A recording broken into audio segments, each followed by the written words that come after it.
തണുപ്പ് കാലാവസ്ഥയിലെല്ലാം ഇഡ്ഡലി ശരിയായി കിട്ടിയില്ലെങ്കിൽ ഇങ്ങനെ ഒന്ന് ട്രൈ ചെയ്ത് നോക്കൂ. നല്ല സോഫ്റ്റായി കിട്ടും. ഇന്ന് ഞങ്ങൾ ഉണ്ടാക്കാൻ പോകുന്നത് ഇഡ്ഡലിയാണ്.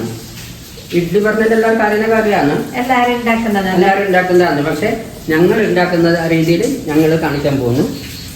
ഇഡലി ഉണ്ടാക്കാനായിട്ട് ഞാൻ 4 ഗ്ലാസ് പച്ചരി എടുത്തിട്ടുണ്ട്. സാധാരണ ദോശക്കൊക്കെ എടുക്കുന്നില്ലേ, അതേ പച്ചരിയാണ് ഞാൻ എടുത്തത്. 4 ഗ്ലാസ് അരിക്ക് 1 ഗ്ലാസ് ഉഴുന്ന് പരിപ്പ് എടുത്തിട്ടുണ്ട്. ഇനി ഇതിലേക്ക് 1 സ്പൂൺ ഉലുവ ഇട്ട് കൊടുക്കുന്നുണ്ട്. അരിയും ഉഴുന്നും കഴുകി 4 മണിക്കൂർ കുതിരാനായിട്ട് വെക്കുന്നുണ്ട്. ഞാനിവിടെ അരീനെ 4 പ്രാവശ്യം കഴുകുന്നുണ്ട്. ഉഴുന്നിനെ 2 പ്രാവശ്യം മാത്രം കഴുകുന്നേ. ഉഴുന്ന് അധികം കഴുകിയ ഇഡലി സോഫ്റ്റായി കിട്ടൂല. അങ്ങനെ ഞാൻ 2 പ്രാവശ്യം മാത്രം കഴുകുന്നേ. ഇത് 2 പ്രാവശ്യം കഴുകി നല്ല വെള്ളത്തിലിട്ട് വെച്ചത്. ഇനി ഈ വെള്ളത്തിൽ തന്നെ ഇത് അരച്ചെടുക്കുന്നേ. പിന്നെ ഉഴുന്നെടുക്കുമ്പോൾ നല്ല ഉഴുന്ന് തന്നെ നോക്കിയിട്ട് എടുക്കണം. കുറച്ച് കറുത്തിട്ടെല്ലാം ഉണ്ടെങ്കിൽ ഇഡലി ശരിയായി കിട്ടൂല. നല്ല ക്വാളിറ്റി ഉള്ള ഉഴുന്നെടുത്താൽ നല്ല സോഫ്റ്റ് ഇഡലി കിട്ടും നമുക്ക്.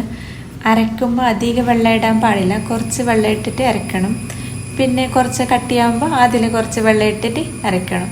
കുറേ വെള്ളം ഇട്ടൂടെ, കുറച്ച് ഇട്ടാൽ മതി. കുറച്ച് വെള്ളം ഒഴിച്ചിട്ട് നല്ല കട്ടിക്ക് വെണ്ണ പോലെ നല്ല നൈസായിട്ട് ഉഴുന്നരച്ചെടുക്കണം.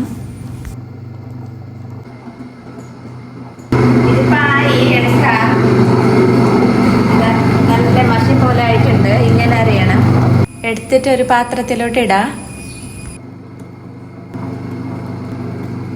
നല്ല ക്രീം പോലെ ആയിട്ടുണ്ട്. ഇതാ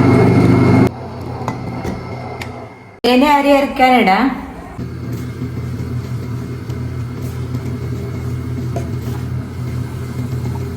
ഈ അരിയുടെ കൂടെ 1 പിടി ചോറിടുന്നു ഞാൻ. 1 പിടി ഉണ്ട്. കുറച്ച് വെള്ളം ഇട്ട് കൊടുക്കാം. ഇന്ന് കുതിർത്തിയ വെള്ളം ഉണ്ടെങ്കിൽ അത് ഇട്ടാൽ മതി. ഇല്ലെങ്കിൽ നല്ല വെള്ളം ഇട്ടിട്ട് അരച്ചെടുക്കാം. കുറച്ച് തറിയോട് കൂടി അരച്ചെടുക്കണം. നല്ല നൈസായെങ്കിൽ ഇഡ്ഡലി പാങ്ങാവില്ല. കുറച്ച് ഇങ്ങനെ തരി വേണം. ഇതിപ്പോൾ ആയിട്ടുണ്ട്. ഉഴുന്നെടുത്ത് അതേ പാത്രത്തിലോട്ട് അരയെടുക്കുക. ഗ്രൈൻഡറിലേക്ക് കുറച്ച് വെള്ളം ഇട്ടിട്ടൊന്ന് ഇട്ട് കൊടുക്കുക. ഇനി ഇതിനെ നല്ലോണം ഒന്ന് മിക്സാക്കി കൊടുക്കണം. കൈ കൊണ്ട് തന്നെ മിക്സാക്കി കൊടുക്കണം. വെള്ളം വേണമെങ്കിൽ കുറച്ച് വെള്ളം ഇട്ടിട്ട് മിക്സാക്കി കൊടുക്കണം. സ്പൂണ് കൊണ്ടൊന്ന് മിക്സാക്കിയാൽ ശരിയാവില്ല. കൈ കൊണ്ട് മിക്സാക്കിയാൽ ഇഡലി മാവ് നല്ലതായിട്ട് പൊങ്ങി വരും.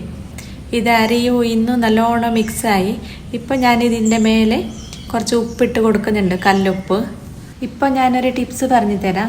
മഴക്കാലത്തെല്ലാം ഇഡ്ഡലി ശരിയാവുന്നില്ല, മാവ് മേലെ പൊങ്ങി വരുന്നില്ല എന്നെല്ലാം ഞാൻ കേട്ടിട്ടുണ്ട്. അങ്ങനെയുള്ളവർ ഇങ്ങനെ ഒന്ന് പരീക്ഷിച്ച് നോക്കുക. നല്ല വൃത്തിയായ ഒരു തുണി എടുത്തിട്ട് ഈ ഇഡലി മാവിൻ്റെ മേലെ ഇങ്ങനെ ഇട്ടിട്ട് ഒന്ന് കെട്ടി വെച്ചാൽ മതി. ഇങ്ങനെ കെട്ടി വെച്ചിട്ട് ഒരു പ്ലേറ്റ് മൂടി വെച്ചാൽ മതി. ഇപ്പം അധികം തണുപ്പൊന്നും അടിക്കൂല. നാളെ രാവിലെ മാവ് നല്ല പൊങ്ങി വരും. ഇന്നലെ വൈകുന്നേരം 6 മണിക്ക് ഞാൻ അരി അരച്ചത്. ഇന്ന് രാവിലെ 7 മണിക്കാകുമ്പോൾ ഇതിനെ തുറന്ന് നോക്കുന്നേ. ഇതാ മാവ് നല്ല പൊങ്ങി വന്നിട്ടുണ്ട്. ഇന്നലെ അരച്ച് വെക്കുമ്പോൾ ഇത്രയും ഉണ്ടായിരുന്നില്ല. ഇപ്പോൾ പൊങ്ങി നല്ല സോഫ്റ്റ് ആയിട്ടുണ്ട്, പതഞ്ഞ് വന്നിട്ടുണ്ട്. മാവ് നല്ല ക്രീം പോലെ ആയിട്ടുണ്ട്. ഇതാ എങ്ങനെയായി നോക്ക്. ഉപ്പ് ഇന്നലെ ഞാൻ ഇട്ട് കൊടുത്തതല്ലേ, കല്ലുപ്പ്. നല്ലോണം ഒന്ന് മിക്സാക്കി കൊടുക്കാം. ഇപ്പോൾ ഉപ്പെല്ലാം നല്ലോണം മിക്സ് ആവട്ടെ. മിക്സാക്കിയിട്ടുണ്ട്. ഇനി ഇഡലി ആക്കിയെടുക്കാം. ഇതാ ഇഡലി കിണ്ണെല്ലാം റെഡിയാക്കി വെച്ചിന് ഞാൻ. ഈ കിണ്ണത്തിൽ എണ്ണയെല്ലാം തടവി വെച്ചിട്ടുണ്ട്. ഇനി മാവ് ഇട്ടിട്ട് ഇഡ്ഡലി പാത്രത്തിൽ വെച്ച് കൊടുക്കാം.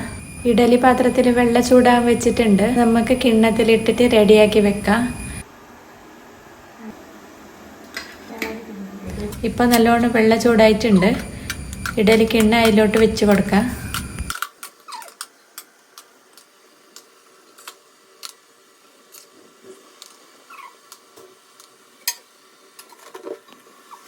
ഇതാ ഒരു സൈഡ് ഇഡലി വേവുന്നുണ്ട്. ഇപ്പുറത്തെ സൈഡ് ഞാൻ നല്ല സാമ്പാറാക്കി എടുത്തിട്ടുണ്ട് ഇഡലിക്ക്. ഇഡലി സാമ്പാർ ഇല്ലെങ്കിൽ ചട്നി കൂട്ടിയിട്ട് കഴിക്കാം, നല്ല ടേസ്റ്റാണ്. ഇത് വേവാൻ വെച്ചിട്ട് 15 മിനിറ്റായി. വെന്തിട്ടുണ്ടാ നോക്കാം. ഇഡ്ഡലി വെന്തിട്ടുണ്ട്, എടുക്കാം നമുക്ക്. ഇപ്പം ഇതിനെ ഓരോന്നായിട്ട് എടുക്കാം.